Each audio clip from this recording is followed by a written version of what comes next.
You know, going into this, I actually wasn't sure if we were going to get full speed PS2 emulation into this device, but it's doing an amazing job here.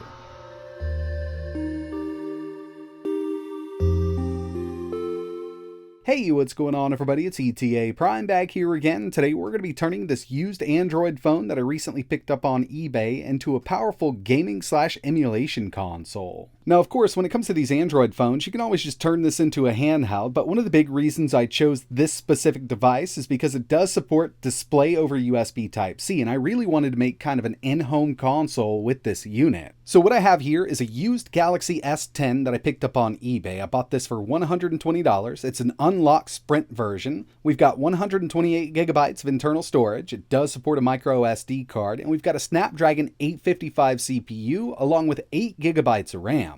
This one does have a few scuffs on it, on the screen and the body, but I got it for cheap enough that, I'm not worried about it, and really, I'm not using it as an Android phone. We're going to turn this into kind of an in-home console. Now, if you take a look on eBay, you're going to find a ton of these unlocked versions. These are going anywhere from $80 up to $200. I wouldn't spend more than $120 on a pretty decent condition S10. And to tell you the truth, you could get out a little cheaper by going with the S10e. It's got a little less RAM, but we will get the same performance for what we're doing with this device here. Now, there are a few extras that I needed along with this. I actually wanted to get this connected to a larger display over USB Type-C, and there's several ways to go about this. You can use an adapter like this, pretty cheap on Amazon. I'll leave links for everything in the description. This one has Ethernet and a couple USB ports, but another thing I've been thinking about are these so-called Steam Deck docks. They're everywhere. You can get them for $20 up to around $50 for a pretty decent one. But these are basically going to do the same thing. USB Type-C, we've also got HDMI out, it's got power in and some USB ports. I mean, it's really up to you. There's several ways to go about this, or if you've already got a monitor that supports a USB Type-C video in, then you could just go ahead and use that. That's exactly what I'm going to be doing. And of course, I'm going to be throwing a controller in the mix. I'm just using an Xbox One controller. I'm going to connect over Bluetooth. But another thing that I actually highly recommend is one of these phone coolers that kind of straps on the back of the phone. That way, if we're sitting there for like 2 hours running this phone at full boat, it's not going to overheat and thermal throttle. We'll get that full performance out of the Snapdragon 855 basically all day long. And the way I've got mine set up, this actually functions as a stand also. So when I'm just connected to my monitor with that USB Type-C cable, I've got a stand kind of built in here. So getting this all set up is actually super simple. I've got the Pixio PX27 Pro here. It's got that USB Type-C in. So we can do up to 1440p with this phone here because these Samsung devices do support Samsung Dex. And if you're not familiar with Samsung Dex, basically what we have here is a desktop Android-style operating system that's built into these higher-end Galaxy S phones from Samsung. From the S8, I believe, maybe S9 on up, even their S line of tablets has this built in. And this is one of the main reasons I wanted to use the Galaxy S10, because after all, I'm going to be using this as an in-home console, and I wanted to kind of fill the screen. We've also got a desktop-style operating system, so if you wanted to get some work done, you could definitely do it right here. Okay, so I've got everything set up here, and I am using a keyboard and mouse. This monitor actually has some USB ports on the rear, and they will function over USB Type-C, so I don't need to add any kind of dock or anything like that. Right now, I'm at a resolution of 1600 by 900, but the S10 will go up to 1440p. Not sure if we can do 4K because this monitor is only 1440p, but it does function really well at this resolution, and it looks great. The Snapdragon 855 can do 4K video playback if you wanted to do some, YouTube video playback or something like that, but I think we're going to be stuck right there at 1440, which isn't bad at all given that we're running on an ARM device right now. Samsung Dex does support multi-app, multi-window, so we can launch a few apps at the same time. I've gone up to around 6 apps. I really didn't need much more than that, but if you wanted to watch a video and kind of browse the web at the same time, you definitely could do it. And by the way, I am using that Xbox controller connected over Bluetooth. It's just connected to the phone, and you can actually navigate Samsung Dex from the controller, so we're not going to have any issues playing our games like this. The first thing I wanted to take a look at were some benchmarks. I always have people asking about the performance difference between Samsung Dex and just Android that's running on the phone and the built-in screen. So I've actually run a couple benchmarks here in Android 12, just on the phone screen, and in Samsung Dex. Top score is from the built-in screen, bottom one is from Samsung Dex, and as you can see, we did get a better multi-core score with Dex, but if I ran this a couple times back to back, we'd probably kind of even out there. So there's really no difference when it comes to the Geekbench 5 benchmark. Next up, we've got a GPU benchmark with 3D Mark, and for some reason I can't see these scores when I'm in Samsung Dex mode, at least side by side.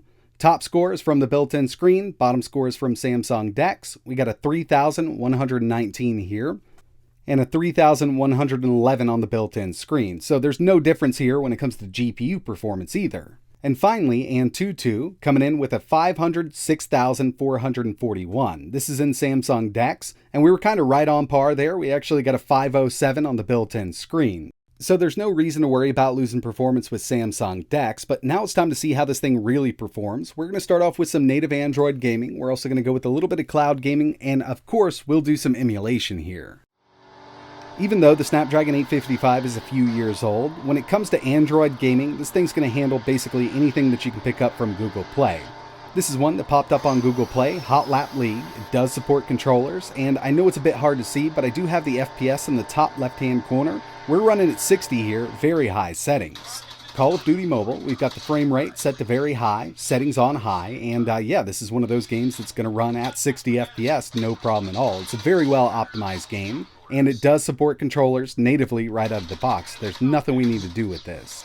I also wanted to test out Diablo Immortal. Unfortunately, with the S10, from the settings, we can't go to 60 FPS with this game. But right now, we're at 30, medium settings, and this game's fully playable. Again, great controller support. But there are games on Google Play that just don't do well with controllers, like Genshin Impact. Unfortunately, we still haven't got proper controller support here. So I use a third-party application known as Mantis Buddy. This will allow us to kind of map the controller to touch points on the screen, but unfortunately I can't get Mantis Buddy to work in Dex mode, so we're kind of in mirror mode right now. That's why you see those black bars on the top and bottom. Now Genshin Impact will run in Dex, we can go full screen with it, but we just can't get controller support. And right now we're at medium settings, 60 FPS. You're not going to be able to do this at very high settings, 60 on the Snapdragon 855, and even at medium settings, I do notice some dips every once in a while. But if you wanted to go to high settings, 30, it would run it all day. Next on the list, we've got some cloud gaming, and this is Game Pass or Xbox xCloud, whatever you want to call it now. I also tested out GeForce Now, and with this device, it's good to go. We've got a pretty decent Wi-Fi chip here with the S10, but this monitor does support Ethernet, so I would prefer being on a wired connection when I'm doing cloud gaming. Now it's time to check out some emulation, and the Snapdragon 855 can still hang with the big dogs. It's been a while since I've tested any emulators on this chip here, but since then we've got a lot of updates with most of these emulators here, be it better OpenGL or Vulkan support, and I'm really surprised at how well this thing's hanging in there. We've got Dreamcast using the Redream emulator at 1920 by 1440. If the game works with the emulator, it's going to run it at full speed. Next up, we've got some PSP using the standalone version of PPSSPP, 3x resolution, Vulkan backend, and with the easier to emulate stuff, we can go up to 5x on the Snapdragon 855. And when it comes to the harder to emulate games for PSP, like more specifically the God of War series, 3x resolution, Vulkan backend, this looks amazing on the big screen, and I gotta say, it is running really, really well. I didn't notice any kind of dips here in the performance. And when the 855 was new, it was definitely the go-to chip for gaming and emulation. Since then, we've got more powerful Snapdragon chips on the market, but some of those phones can get up there in the price. Getting a used device like this with this kind of performance is actually a pretty decent deal if you ask me. Especially considering that we can get full-speed PS2 emulation out of this device. Here's EtherSX2, Vulkan backend, and with Gran Turismo 4, I had to go to 1.5x resolution. Not exactly sure what's going on here because this is usually an easier one to emulate, but with the next two games, I went up to 2x and didn't have an issue with it. Kingdom Hearts 2, 2x resolution, Vulkan backend, still using that same emulator here. Xbox controller connected over Bluetooth. This game ran at 30 FPS on original PS2 hardware, so that's what we're getting here, but I gotta say, one of the most impressive ones that I tested was God of War 2. So I actually went with the European version because these actually run at 50 FPS instead of 60, and I know we're working with an older chip.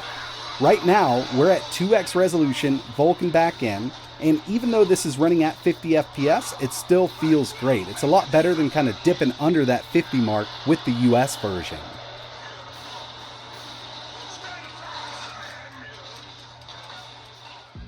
And finally, we had to test out some Gamecube and Wii, and with this first game, Mario Kart, I'm using an emulator known as Dolphin MMJR2. It's basically just a modified version of the Dolphin emulator, but it is a bit older, and with these Snapdragon chips, recently we've got some updates with the Dolphin emulator that allow us to get much better performance using the OpenGL backend.